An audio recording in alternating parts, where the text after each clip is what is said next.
All right. Hello, everybody. My name is Alan, and welcome to, well, this week I'm calling it Alan's Music Party. I keep going back and forth between that and Alan's Music Room. Um, I like room. It sounds better as the title, but the word party looks better in the font that I picked for my logo. So I keep vacillating. So it might be something completely different next week. It might be Alan's Music Emporium or something. Who knows? Or I could just take a page out of Schitt's Creek and call it Alan's Music Apothecary.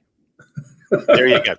So anyway, my guest this week is a very good friend of mine, Courtland Lewis. Court, how are you? I'm doing great. I think it's okay to change the name of your show every week until it gets picked up by a major broadcast company. Well, it's funny.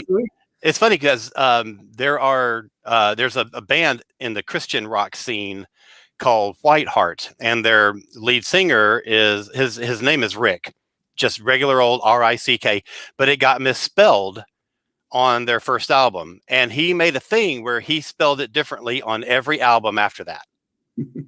I love that. So yeah, maybe it'll be Alan's Music something different every week. I'll have to come up with a list of things, or I'll just run out of ideas. Right. Well, I'm in my music den. I've got den's another good one. Albums, all sorts of fun stuff. Books. Yeah. All right. Well, speaking of albums and books and all kinds of fun stuff, tell our audience a little bit about you and sort of your musical history. Like, what's your origin of being such a music fan, and what role did music play in your upbringing?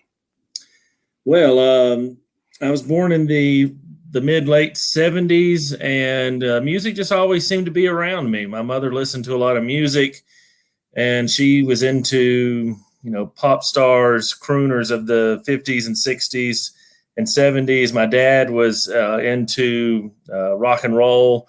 And so I grew up just listening to music, right? It was a time when there was music always on the radio, always on television.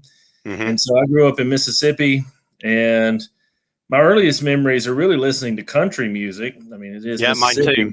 Yeah. Mine too. But that quickly developed into a love of the blues. And then, growing up in the 80s, metal hit. And so rock and metal from Alice Cooper and Kiss. And right. So I got into metal, especially the rock and hair metal. I can still remember seeing Poison's cassette tape in Walmart and thinking they were girls, right? Buying cassettes from Sears back when Sears was around, and cassettes. And so I bought my first Aerosmith Toys in the Attic there, and David Lee Roth and the Monkees. So yeah, I've always had eclectic taste. And then later on, I guess in the late 80s or early 90s, I heard Bob Dylan for the first time, and that transformed my life into a new phase of jazz and folk and all sorts of stuff. So yeah. What was the first album you ever bought with your own money? My memory's a little clouded, but I think it was either the Monkees' Greatest Hits or it was David Lee Roth's Eat 'Em and Smile. Well, there's a difference between those two, definitely. I know. I can't remember which one I bought with my own money, but they were always around. And I guess it was 83 for Christmas. My brother and I both got jam boxes, boom boxes, and with that came Thriller and the Ghostbusters soundtrack. So. Two good ones. Well, Thriller anyway. Yeah, I still have. There's still a place in my heart for the Ghostbusters soundtrack, but I think the first thing I ever bought with my own money was a K-Tel collection, and there was a particular song on it that I was wanting, and so that was I think the first one that I spent my own money on. The first one that I was given that I kind of consider like the start of my like music love was Love Gun. and I had no interest in Kiss. I'd seen them in magazines, I just they just did not ring my bell at all. So I got the album for my 13th birthday, I think it was, and didn't do anything with it. Listened to it eventually, started to like it, listened to it some more, started to like it a lot more, started to teach myself how to play drums by listening to Peter Criss. So yeah. Love Gun, man, that's foundation for me. Right. That's the first Kiss album I bought with my own money. I was given Dress to Kill, and then went to Walmart after a soccer game, and I had to. Later on, my mother wasn't into rock and metal, so I had to sneak tapes into the house. So I would, when you wear soccer, you've got those big long socks, and so I remember getting Love Gun and stuffing it down in my sock, and you can. He was never the one. Smuggle all kinds of contraband in those things. So you are a philosophy professor, which to most people I think would seem like a big jump from being a metalhead. What was your initial draw to philosophy? And there's a particular book that we're going to get into in a second. Right. Yeah. So there are a couple of things. So when I was in high school, I got into the show Kung Fu. Oh. So they were showing Kung Fu, the repeats with Carradine, Hua Ching King. So I was fascinated by Kung Fu and watched it every day I could.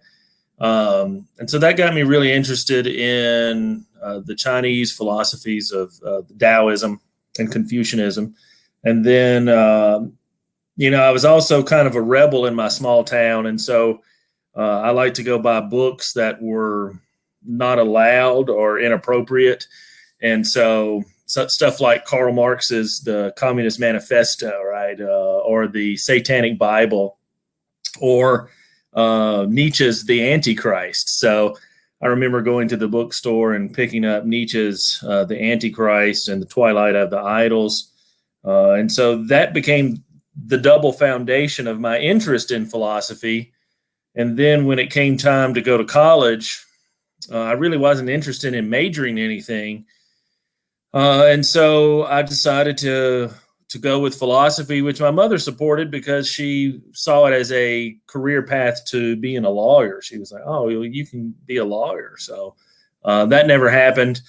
And, and we can really rewind it back. I was reading Garfield when I was a little kid, and it asked about the meaning of life, or said something about the meaning of life. And I asked my mother, I don't get the joke, right? What's the meaning of life? And she says, well, that's a question that can't be answered. And that planted a seed early on. Wow. That said, no, questions should all have answers. Mm-hmm. And so I got really interested in that. And of course, I was very troubled by the Holocaust. I did a report in third grade on Nazism, and was just troubled how and why people would do that to others. And so all that kind of came together as the love of wisdom, right? And that's ultimately what a philosopher is a lover of wisdom. It's like Paul Stanley, except wisdom instead of women. It's interesting to ask you about this stuff because a lot of this is written down in a book that's going to be coming out pretty soon. That's very biographical. Before we get to that, though, I want to kind of highlight some of your other works. Pop culture and philosophy is a thing that you have invested a lot of time in. So there's Futurama and philosophy that you, number of authors contributed essays to this. You edited, compiled the thing. Divergent and philosophy, a couple of Doctor Who philosophy, and the second volume of that. Yeah, which you're in that one. I was. You gave me the opportunity to write for that one, which I greatly appreciate. And then you have The Way of the Doctor, which is the Doctor's Guide to the Good Life. Talk a little bit about this one first, and then we're going to jump into another one that's very music related. Right. So yeah, this is a book I started writing several years ago, trying to condense all of the different philosophical lessons that I noticed when I watch Doctor Who and listen to the audiobooks and read the books, etc. And actually could not, as I was putting it together, I couldn't find a publisher for it. They wanted me to shorten it or to dumb it down. And I just wasn't willing to do that. And so I ended up self-publishing The Way of the Doctor, but it's actually been picked up by a publisher called Open Universe, and it should be out in the near future under a different name. Mm-hmm. The Real Meaning of Doctor Who. So it's a new series with the new publisher. So, but this was a really fun one. This is actually one I worked on as I attended Wholanta or Timegate. And what's that? I've never heard of it. Yeah, right. It's this wonderful Doctor Who convention in Atlanta. And so from discussions that occurred there and throughout the years, I ended up putting that together. And so actually there's one of the members, Jared, inspired me to write the chapter on knowledge. And so there's a shout out to him in there. So yeah. And that's actually a painting of a cover I couldn't figure out, and I'm not very good at graphic design. So I painted that. It's supposed to be a scarf. And then my wife did some digital enhancements. And the reason that I bring all this up is because, was it 2019 or 2020? I think 2019, Kiss and Philosophy. That's right. That's right. My copyright here. There you go. So tell me the inspiration for this one and the process of putting it together. And that is me. That is me on the back cover. I should have thought to get that picture and put it up here on the screen, but well, it's my first foray into pop culture and philosophy was with Doctor Who and philosophy. I actually put off doing my dissertation a year to work on the book, and so I got really interested in doing other pop culture topics. And as a grad student, you spend a lot of time. When you're a teaching assistant, you sit in class, these introduction classes. So there's a lot of time to ponder stuff. So that was actually when I started thinking about doing a Kiss and philosophy book. And I had a note card where I had written down all these ideas and drawn some pictures, which is sadly missing. But it was around 2011 or so that I started asking Open Court to do a Kiss in philosophy. And at the time, the music ones weren't selling very well. So they said, hey, we're not going to do any more music ones for a while. But then it was, Kiss announced they're going to retire, another farewell tour. And it was ended up going to see 2 shows so far. But I went and saw them in Louisville with my friend Matt Oshbach, who we do our own podcast, the Rock and Metal Profs. And it was after that I came home and emailed the editor at something like 2 or 3 in the morning saying, hey, we've got to do a Kiss in philosophy. It's their farewell tour. I imagine they're going to go. They say they're going to end it next year, but I imagine they'll go at least until 2024 so they can hit that 50-year mark. Or maybe they'll have another 50-year tour. Who knows? And he responded, sure, let's do it. And so I thought it was a scam email at first. But he agreed to it, and it's actually the final book in the Open Court's Pop Culture and Philosophy series. They have stopped doing those.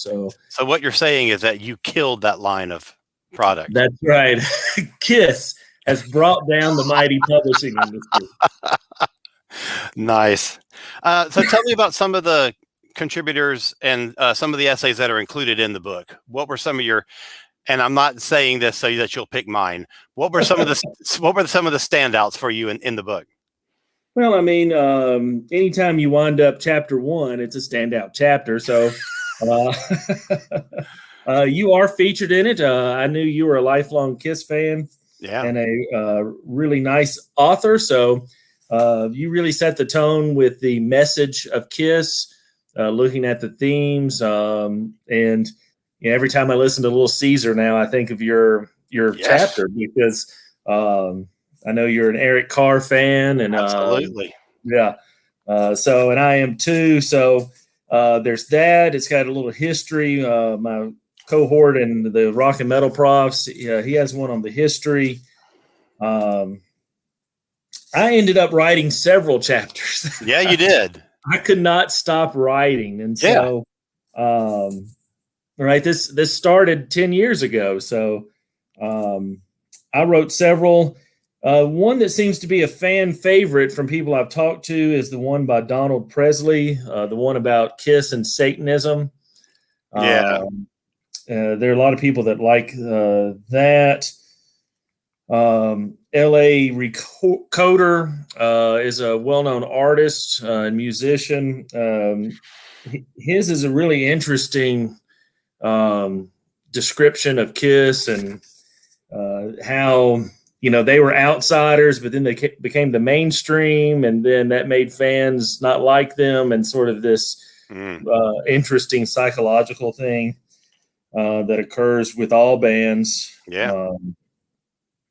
But there's so many. I could mention several of them. Of course, I defend the elder, talk about the aesthetics of music and defend the elder. Yep. There's some really neat stuff about whether or not Kiss can play forever, right? Personal identity stuff. Is Kiss still Kiss, even though they keep changing the members? And what if they changed all the members? Could they? Exactly. That's one of I think it's a topic that really interests me, is that can a band exist with no original members? Like, it's that whole thing of, if you have an axe and you replace the handle and then you replace the head, is it the same axe? Well, it occupies the same space that it always did, but it's not the same. And, I just think Kiss could have gone on forever. I think that, well, this is a whole other discussion, but the doubling back on reusing the original 4 personas could be a good thing, could be a bad thing for the longevity of carrying on. And maybe this is their goal, to carry on forever with those 4 identities. Right. Anybody can be a star child, right? Right. As long as they can hit those notes. And well, Paul can't. So there are people who can, We know it's funny. In 6th grade, I started creating a fictional band in my head. And this band, I talk about it in a book. But this band has evolved over the years to have side projects, and I promise I'm not crazy much. But when I was younger, I had this idea of, in the future, you would recreate Kiss, right, with 4 new members at the top of their game. And then they would go around and they would actually play every Kiss song from their albums live and record it, and then that would be the massive be-all, end-all, alive Kiss with every studio song recorded live. And I'm like, as a Kiss fan, that's what I want, right? Yeah. That's the holy grail. Right. I don't think that will ever happen, but that is my holy grail. Nice. It happens up here. Nice. All kinds of things happen up here that will never take place in reality. Right. What are your most important albums? Like, whether Kiss or anything, what are the ones that are like cornerstone albums for you? Yeah, gosh, it's so hard. So, are we just doing studio albums? Doesn't matter. Anything. Yeah. It would have to, I guess I can speak generally. It would have to include something by Bob Dylan. So don't, gosh, it's not Don't Think Twice. It's Freewheelin' Bob Dylan, or the Greatest Hits Volume 2 is just an incredible thing. Alive One, I mean, that's just foundational to who I am. So yeah, Bob Dylan, Kiss. Yeah, it would involve probably Love It to Death or Welcome to My Nightmare from Alice Cooper. Even maybe $1 Billion Babies, right? I was listening to that earlier today. Yeah, there's just so many. Physical Graffiti by Led Zeppelin. Excellent. Yeah. Well, yeah. You have a fairly recent platform to discuss all of this stuff with a fellow professor of yours called the Rock and Metal Profs. Yes. So how was this born, and where can people find it? Yes, I'll work on that because my cohort, Matt Oshbach, the historian, he keeps track of all that, the details like that. But anyway, it got started really. It got started when I was at an Anthrax concert, and I took my wife to see Anthrax in Evansville, and I posted some pictures on Facebook. And my friend Matt, who I knew from school, said, "Where are you at? Right? You like heavy metal? Why didn't I know this? We need to go see a show." And so that's where we started talking music, and we started going to concerts together, and we started playing in a band together. He plays electric guitar. And so throughout our hanging out by playing music or driving to concerts or driving home from concerts, we always talked music. Yep. And I think it was we were coming back from I guess it was the last Tulanta in person. I brought him down to help me sell some books and perform. Oh, yeah, that's right. I forgot that I had met him. Yeah. That's right. Okay, cool. And we were on the way home, and we were talking about filler, right? So albums having filler. And I'm just like, do bands really say, let's just throw these crappy songs on here? Right. And so I started to doubt whether or not filler exists, or whether and so anyway, we were having this deep conversation about filler and albums, like from Guns N' Roses and other people, and Matt was like, "I've been saying it, but we need to start doing our podcast." And so we committed then to do it. It then took almost a year, and then it was like a week or so before the pandemic shut everything down. And I remember us recording, it was spring break, and we were recording in this little studio together. And we were just like, yeah, I'm not sick, you're not sick. And and so that's where it began. We actually recorded an episode and didn't realize that it wasn't recording. So, oh God. Yeah. So we re-recorded Metallica 2 or 3 times. And yeah, so it was a bumpy start, but now I've moved away, and so we record our podcast from separate stuff. So that's how it all got started, and now we pick a band that we think has been influential, and then he discusses the history, and I discuss the stuff behind it, right? The kind of meaning, and I'm not always, sometimes I'm just kind of a fanboy, right? I'm just like, oh yeah, I love this. I think this is great. This is brilliant. I realize, and the podcast is a positive, right? We try not to be too negative. Right. But yeah, so yeah, we're up to, I think we just recorded episode 25. If I can remember correctly, I think AC/DC was just went live today. So okay. Actually, it probably isn't. It's I've gone blank. What did we talk about? Black Sabbath. Black Sabbath went live Oh, okay. today. The Ozzy years. So we look at the Ozzy years. Nice. And it's the Rock and Metal Profs. You can get it on iTunes. You can get it on Google Podcasts, Spotify, Podcast Addict, Podbay. And, of course, we have a Facebook page where we take fan requests. We actually did one requested for a fan, but then decided not to release it due to certain things on January the 6th. But another fan recently suggested we do the impact of Vinnie Vincent on rock music. And so that's an awesome topic. Yeah, we're going to start putting together a Vinnie Vincent episode. Nice. And he lives somewhere here in Tennessee. Maybe we can get him on. He does, yeah. And, a couple of years ago, came out of like the cave that he was living in for decades and started making public appearances and stuff. So it's not impossible that you could get him. Right. Yeah. That'd be amazing.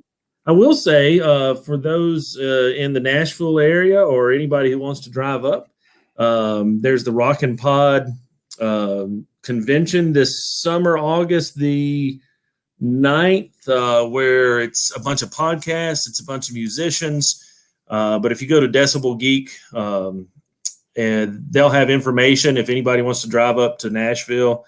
I know Billy Sheehan and many others are going to be there. So it's a neat little thing they do every year. That's awesome. Something that I mentioned earlier. Let's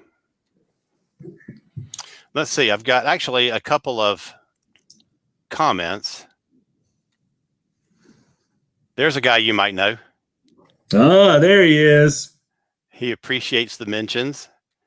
And he says, Court is the ultimate co-host.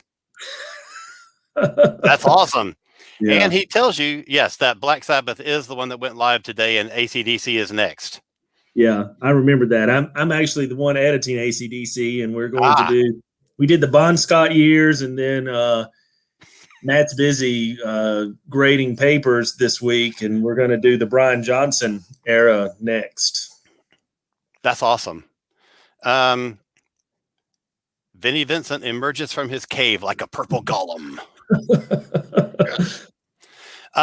Really quickly, I wanted to mention, we were talking about some of the stuff from your growing up, and a lot of that stuff, even though it's a book mainly about Doctor Who and Tom Baker, it is stuff that's kind of told in this book here, Who Cares? Which this is the first reveal of this cover.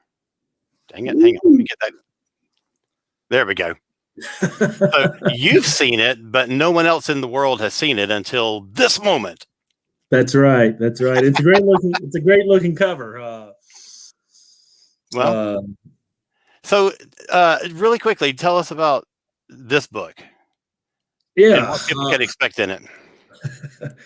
So this one, as I mentioned in the introduction, it started because I was kind of in between projects, and I went and saw Genesis of the Daleks, and I said, wow, I need to write a book on Tom Baker because there really aren't any books on Tom Baker. I mean, sure, there are episode guides and that sort of stuff. And the books that he himself wrote. Right. And so, and that was one of the challenges of doing this. And I was like, I don't know. I don't want to do a stuffy academic book. I want to do something fun. Mm-hmm. And one of the things I noticed from going to different conventions was that people enjoyed the intellectual conversations, but they also really enjoyed the human side, right? The fun stories. You had the image of Way of the Doctor. Most people wanted to talk about the fact that I drank kerosene when I was 2 years old. Yeah. And so as I was thinking about this, I kept thinking about how Tom Baker influenced my life and how He kind of different things happened throughout my life that helped keep me centered. His book, Who on Earth is Tom Baker, really got me back into reading when it came out, because I wasn't reading much then. And so it was just all of these little examples. And so I said, well, maybe I'll just do what he does in Who on Earth is Tom Baker, is create sort of a memoir where I tell some funny stories, relate them to certain lessons that I learned from reading Who on Earth is Tom Baker, and from watching Doctor Who and watching his other exploits. And, as an author, I don't know about you, but often when I start projects, I start thinking, is anybody going to read this? Will anybody like this? And the first thing that came to mind was, who cares, right? I just want to do this for me, right? I want to spend some time getting to know Tom Baker again, getting to know myself, and telling some fun stories. And so that's how it all came together.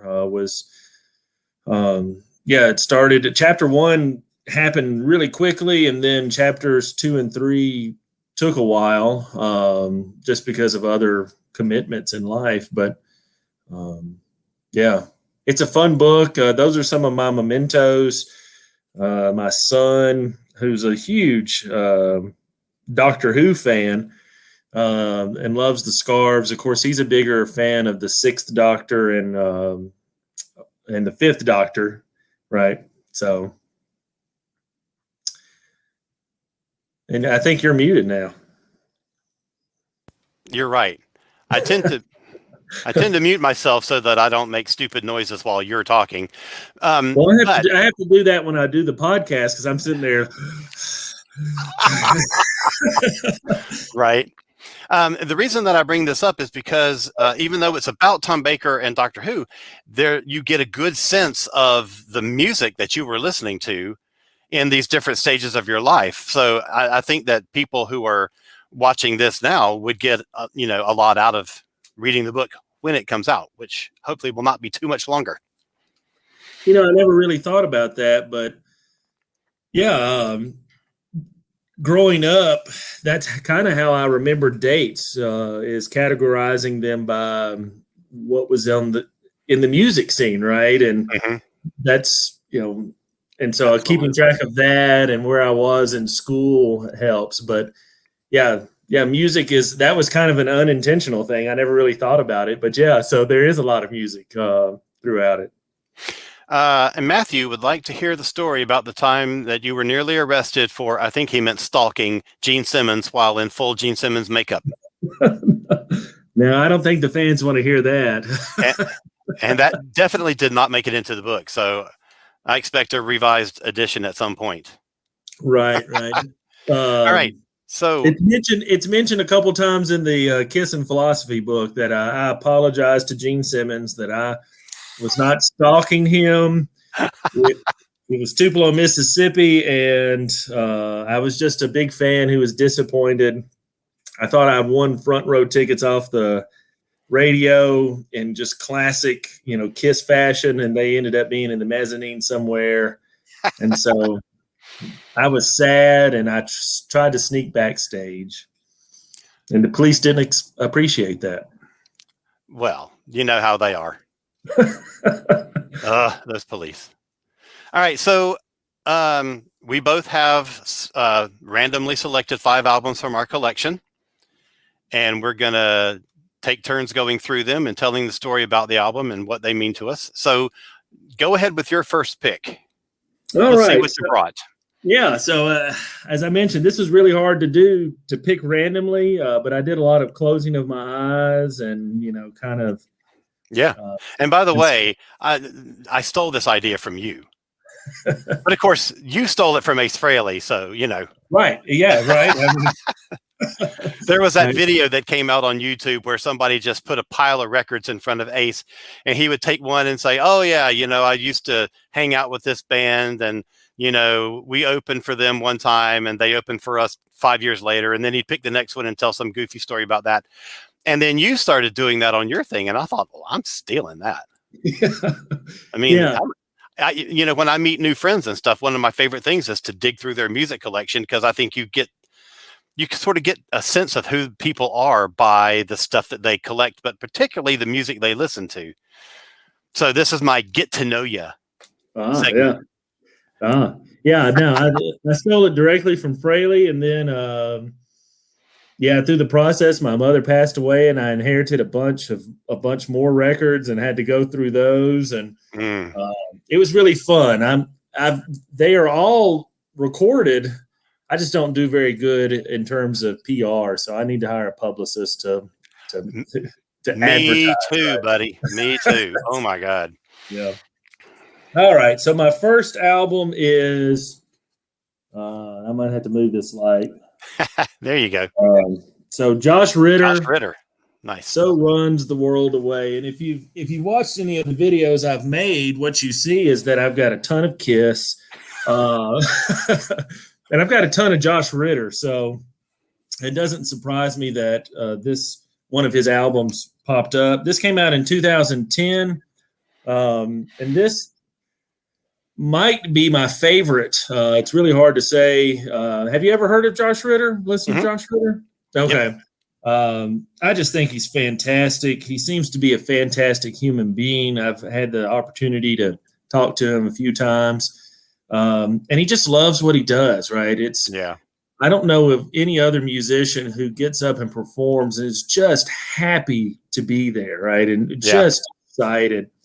But yeah, this has so many great songs from The Curse, probably my favorite of all of his songs. It's about an anthropologist who uncovers a mummy. The mummy comes to life. They then fall in love eventually. And of course, she uses him to write really best-selling books. But eventually she grows old and dies, and he keeps on living. So just a heartbreaking story. And that's the thing about Josh Ritter. His music tells stories. If any watchers, any viewers out there are fans of the old folk tunes where somebody dies, he has the folk bloodbath where he puts together all those folk tunes, Staggerly and Billy Williams and or I guess it's Billy D. Billy Williams is an actor. But yeah, so The Lantern, just so many fantastic songs right here. And there is, if you buy the CD, there's a CD version that comes with the DVD where he performs the album in Ireland live. And so that's a nice treat. So awesome. Fantastic stuff. Really moody, but also fun. The song "Lark" reminds me of Paul Simon. I mean, I thought maybe it was a cover of a Paul Simon tune. But if you ever get to see him live, it's worth it, right? Buy a front row ticket. You will. You can sit anywhere, but gosh, he's so great. Don't expect to win one on the radio and then it end up in the mezzanine. Don't stalk Josh Ritter behind stage. No. All right. So my first pick is, and I haven't looked at mine yet. So, okay. So we have Judas Priest, Redeemer of Souls, which is from 6 or 7 years ago, like 2014, I think it was.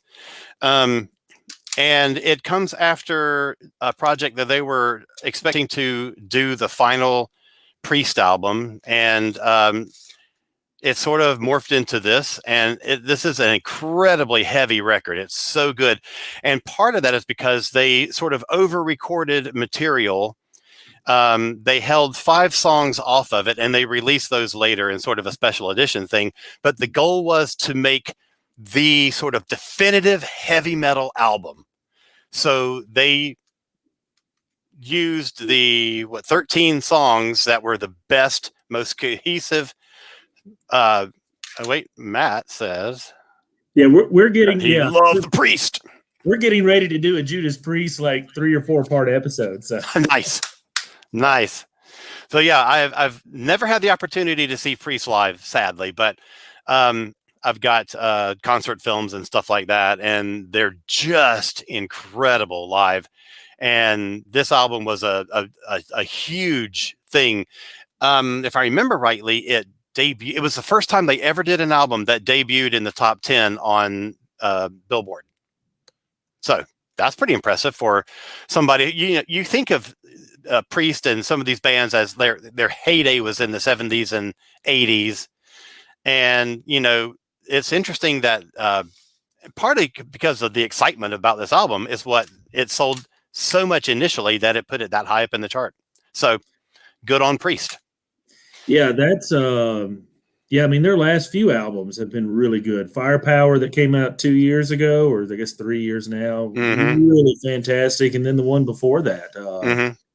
So that's what's really neat. I've been Matt and I do a little article for a magazine in Evansville, News for You, Evansville, Newburgh, Indiana. And that's one of the ones we're working on, is that rock is not dead, right? I mean, Alice Cooper's album was number one a couple weeks ago. You had AC/DC that was number one back in November. So rock's not dead. Well, it's interesting, though, because the first episode of this little show that I did was sort of a review of the Grammy Awards. If you watch things like the Grammys, you would assume that rock and roll has just completely left the planet and does not exist anymore. There's sort of a downturn almost of rock being culturally important. So it's almost sort of like rock has gone back underground, which I think is a healthy thing for it. Yeah. That's what Alice Cooper says. He's like, rock is always the outlaw. It's always the outsider. And that's really where we do our best work. And so, I mean, just look at the concerts that were happening before the pandemic. I mean, so many rock bands out there. And I've already bought a ticket for Sebastian Bach and Rob DeLuca from Spread Eagle and UFO. They're touring. It's been pushed back, but Jeff Tate is out there touring. Megadeth, Priest are planning on touring. So right, exactly. I've got my vaccine, so I had COVID a few weeks ago. Yep. And then now I've got the vaccine, so I should be good on antibodies for a while. Right on. Matt is wondering what I think of the production on Redeemer. I think it's pretty good. I think Priest is one of those ones that I think the production is not always as consistent as it could be. And some of the albums end up being kind of muddy and stuff like that. This one, it's fine. I mean, I've never really listened to it with the intention of like analyzing the production. And it sounds different to me on different systems. Hang on, now we've got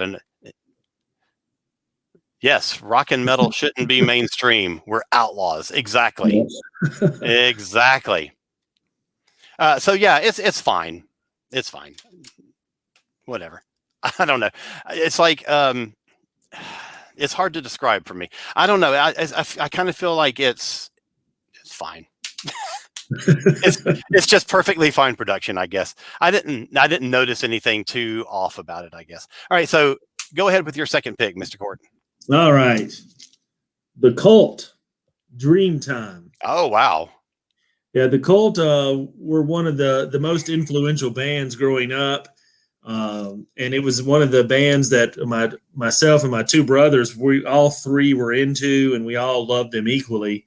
And sadly, we were all three going to go see them at the Omni New Daisy in Memphis, but my oldest brother Philip couldn't. So anyway, I went with my brother David T. But yeah, the Cult, right? And this is their transition album. Because they started out as the Southern Death Cult, and then they became the Death Cult, and they were kind of new wave punk sounding, and then this was shortened to just the Cult, and you can see some. But yeah, this is a really nice album. When I was younger, if you bought the cassette, the album was contained on side A, and then side B had like a bonus live show. So I thought that was really neat. I don't know if I still have that somewhere, but of course, the album after this, Love, is Yeah. perfect. And then they do Electric, and that's the neat thing about the Cult is their albums change. Each one does something a little bit different, and Yeah. they're still putting out good albums. So Yeah. the Cult. Nice. Good pick. All right. My second one is, oh, this is interesting. Charlie Sexton, which this came around about the same time that I was discovering the Cult. So that's a neat little tie-in. MTV latched. I mean, I never heard this on the radio, but MTV latched onto the first single, "Beat So Lonely," and they played it to death, and I just loved it and bought the album and completely fell in love with the album. It's so good. He's a great songwriter, really good guitar player. I don't think his career really did that much. He did 2 solo albums. There was a second one after this, which I really dug. It had a great song on it called "Blowing Up Detroit," killer song. But there was like he did an album with the Charlie Sexton Quintet or something. I don't know. But not much. But so lately, the thing that I've seen him in is the Bowie tributes. There's a Mike Garson, who was Bowie's pianist for, decades, has put together a project called Celebrating David Bowie. There's 2 different ones, and his is Celebrating David Bowie. And it's members of Bowie's touring bands from different eras getting together, and they do these shows, and they tour, and they played in America last year. And they have special guests with them, like vocalists and things like that. And Charlie has played with them a bit. And so, I saw them in Atlanta, and Charlie was not on that tour. He was on the one after that. And I was so excited to see that Charlie was going to be playing with the Bowie guys. Because Charlie played with Bowie back in '87 on the Glass Spider tour. He was sort of a guest. Peter Frampton was the lead guitarist in the band that tour, and Charlie would come out and play on the encores. So, he's got that Bowie connection there. So anyway, fantastic album. One of my favorite albums from the 80s. All right. So number 3. Well, this might be, well, I think it's a different Charlie Sexton. But there was a Charlie Sexton who plays with Bob Dylan, plays guitar. I think it's the same Charlie Sexton. Yeah. So that's can't be too many people with that name. Right.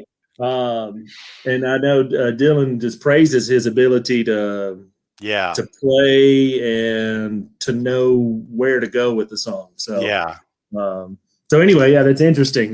With little connections here. But this is Time Out of Mind by Bob Dylan. Nice. Came out in 1997, which seems strange that it was that long ago. But this was his real return to Bob Dylanism, right? He worked with Daniel Lanois. This is, except for possibly the length of Highlands, which is a little long, this is such a great blues, right? It really reimagines the blues. And I mean, for Dylan was already sort of godlike status, but for him to put this out in 97, it was landmark, at least in my mind. And I remember I was dating a girl at the time, and she had borrowed my car for some reason. And she was just like, "What is that depressing crap that you're listening to?" Nice. But I was just like, well, this relationship might be doomed. But yeah, this is so, speaking of production, this is an instance where production is just flawless. It's Lanois, who does fantastic stuff with Peter Gabriel. Yes, he does. And U2, Rattle and Hum. That's a fantastic must-have album. Yeah. All right. So my third one is Rainbow, which Oh, is it's a band that was kind of an offshoot from Deep Purple. When Richie Blackmore left Deep Purple, he started this thing, and originally there's this whole convoluted story behind this now, because my introduction to Ronnie James Dio was the Heaven and Hell album. Also, like I'd heard Paranoid and things like that, but Heaven and Hell was where I really became a Black Sabbath fan. And from there, I started investigating Ronnie's previous career with Elf and with Rainbow. And when around the 80s, Rainbow started getting some rock radio play with Stone Cold and, a couple of things like that. And I thought, oh, this is pretty good. Very different from when Ronnie was in the band, but still really good. And so Straight Between the Eyes is a fantastic album. Richie is just on fire on this album. And they've got a new lead vocalist who is Joe Lynn Turner. He's done work with all kinds of different bands. And in fact, when Richie went back to Deep Purple years later, Joe Lynn did a stint with, one album with Deep Purple as their lead singer. And it remarkably sounded exactly like a Rainbow album. But just fantastic stuff. Death Alley Driver, killer tune. Rock Fever, Eyes of Fire is sort of like the closing song, and it's sort of an epic. It really had a feel like the old Ronnie James Dio stuff that he was doing with Rainbow. So it's sort of a throwback to that kind of style, and I love it. Saw them on this tour. It was, 85-ish, 84, something like that, at a time when the economy was in the toilet. And they had this massive stage set where the eyes were like props up behind the drums, and they would look around the venue with like these spotlights and stuff. And it was so sad because concert tickets were not selling. And this show was maybe a third full. And I'm talking Lakeland Civic Center, which was a 10,000 seat venue. And they sold maybe a third of it. So the spotlights are going around and highlighting empty seats. It was just sad. Killer show, but it was a sad time for music, for live music. Yeah. Now Rainbow's great. I had Dio's first two albums, Holy Diver and Last in Line, but I picked up the Long Live Rock and Roll from Rainbow from Columbia House. Mm-hmm. And I was just like, whoa, this is and then that opened the door. Of course, it was difficult. This is something we talk about on our podcast, is that back in the 80s and early 90s, you just couldn't run to the internet and say, okay, which Rainbow albums have Dio? It's almost guesswork, right? Yeah. And so, love Rainbow. Great stuff. Yeah. I don't know if I've ever listened to that or not, so I had to check it out. Oh, it's fantastic. Matt wants to know if I consider Dio era Sabbath to be the best Sabbath. Without a doubt. Yeah. Without a doubt. I mean, I love Ozzy. In fact, a great deal of, in fact, you should go back and check out last week's show, because the whole thing before we did the our 5 random picks was analyzing the new reissues of the Dio era Black Sabbath albums from Rhino in the big deluxe sets with the unreleased material and the live stuff and all this kind of stuff. Love it. Heaven and Hell changed my outlook on music in a way. So those two albums are phenomenal. Never been better, except for possibly by Dehumanizer, which was Ronnie came back to the band years later and did this one album that was just amazing. Yeah. So there you go. Pick number 4, mister. Herbie Hancock. Wow. Future Shock. Yes. So I went through my LPs because all of my CDs are in these little, so few are actually in the cases. So that's why I went with these. But this, when I was a kid, right, it was the beginning of MTV. And one of the earliest videos that I fell in love with was Rocket. I believe it was Rocket, Yep. either that or Future Shock. I always get those confused. But yeah, it had the little Mm-hmm. robots and stuff, and Yep. it was weird, right? I didn't even know what jazz was at the time. To me, it was just weird electronic music, which Mm-hmm. that's what Herbie was doing. So as I got older, this was one of the albums I picked up because I was like, I want to hear that. And of course, I was by that time listening to Herbie Hancock's back catalog, and fantastic, just experimental stuff that he does with Miles Davis, but then his own stuff. And then he's always evolving, always changing. And Mm-hmm. I got to see him live in 2004 at the Jazz Fest, New Orleans Jazz Fest, in just a tent. And it was Wow. just phenomenal. He had Mark Miller there, that incredible bassist Yeah. that produced and played with Miles Davis in the 80s. He had a guitarist from Africa, and I don't remember his name, but just a fantastic artist, Herbie Hancock. So great album. That's cool. Good pick.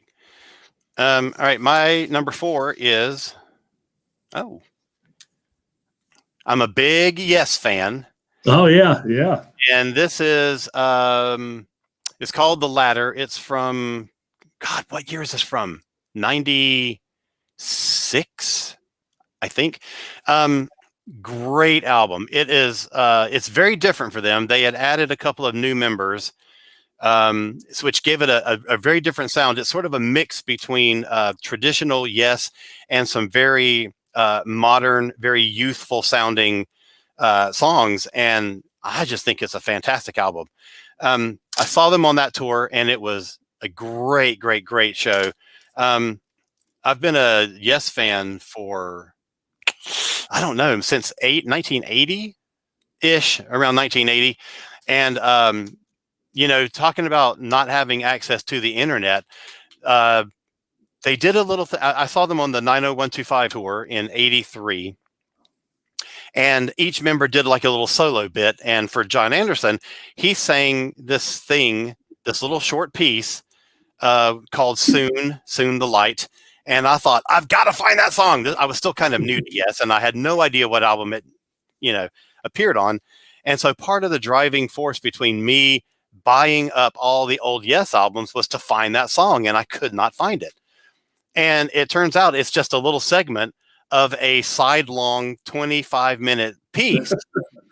So the piece is, it's just the little tag at the end.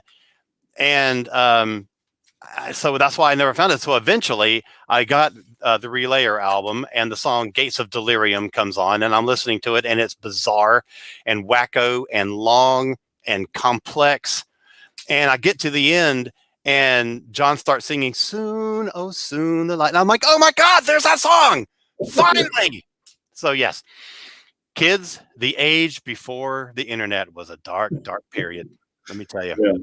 But it was, the search was fun, because you discover things. The more you have to engage on these searches, you find other things that you wouldn't have found. So, right. Anyway, it's like buying the wall and looking for another brick in the wall with a cassette tape, right? Where you're just like fast forward, and you're like, it's not on here. That sounds right. Like it's not it. So, all right. So, what's your last one, Mister? I will say you did a really nice review of prog albums last year at some point, and I enjoyed reading the discussion of about Yes, and I guess one of their late 70s, early 80s albums that you really liked. Oh, thank you. That was a neat discussion. I'm glad you read those. I do those things to entertain myself, and I don't think anyone's ever going to read them. So I know, right? I don't know how many people have ever listened to this album, and I was happy to see that it came into the random selection of albums. Nice. And it might be the most controversial pick, but I love that album. Do you? Okay. Just so you know. But it came around at just the right time in my life, I think. Yeah. I And was a well, I big mean, Peter Frampton fan, had just seen him in concert, liked Aerosmith, you know, yeah, so I love it. see, I was never a Frampton fan, but at some point in the mid '90s, I got into disco hard, and so at one point I'd shaved my head and I did a bunch of dancing, and I was working in restaurants, and so I think that was it. You can work really well listening to disco, True. and it also, yeah. So uh, at some point, I'd heard "Come Together," and I knew that existed and where that came from Aerosmith. Mm-hmm. And so at some point, I picked up the VHS, and maybe I got it from a Blockbuster that was going out of business or something. I don't know. But I came home. We were sitting in our apartment, and we started watching the movie, and Yeah. I was just blown away. I mean, just Frampton and the Bee Gees doing the Beatles songs, Steve Martin, Mm. um, and then Alice Cooper. Right? I Yep. love everything Alice Cooper's ever done, and it's that creepy. I mean, who can turn Beatles tunes in these like creepy, weird Cooper style? But I think my favorite is that "I Want You." She's so heavy. Mm-hmm. I think the Bee Gees, just do a fantastic job with that. Mm-hmm. So I was actually listening to this last night, and I actually bought I guess an updated Blu-ray of the movie. I was like, okay, Oh, wow. I'm gonna take that journey again. There you go. So I just know it got a lot of flack when it came out. That's true. Also, Earth, Wind, and Fire. Got to Get You Yeah, Into My gotta Life. get you back in That is life. a Yeah. killer cover. That's right. Oh, man, I love it so much. And I remember seeing it on HBO maybe right after it, because I don't think it did well when it came out, and it didn't stay in theaters for very long. So services like HBO picked it up pretty quickly, and I got to see it that way, and I thought it was cool. I loved it. Yeah. Well, I made all my friends watch it who came over to the apartment.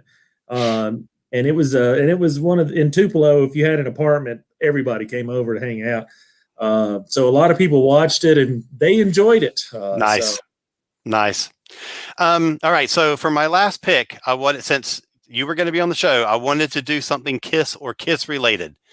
So I typically I just pick from anywhere in my collection, but this time I took my box of Kiss stuff and selected specifically from that, and I end up with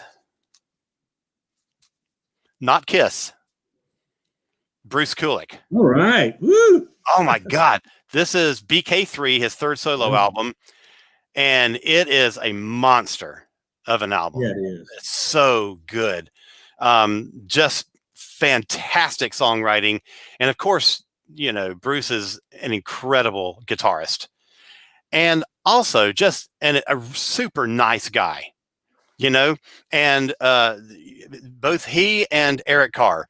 The thing that really drew me to them were that they were just really good people. They're just nice guys. But this album came out the same time that Kiss was putting out Sonic Boom, which was the first album they had done in 15-ish years or something. And the same time that Ace came out with, was it Outer Space? Space Invader? Space Invader? I don't remember, but one of them, he hadn't done a solo album in a while. So all three of these albums were coming out at about the same time. And there was a Kiss convention here in Atlanta, and Bruce was the guest. And I was so excited because, I'm just a big Bruce fan.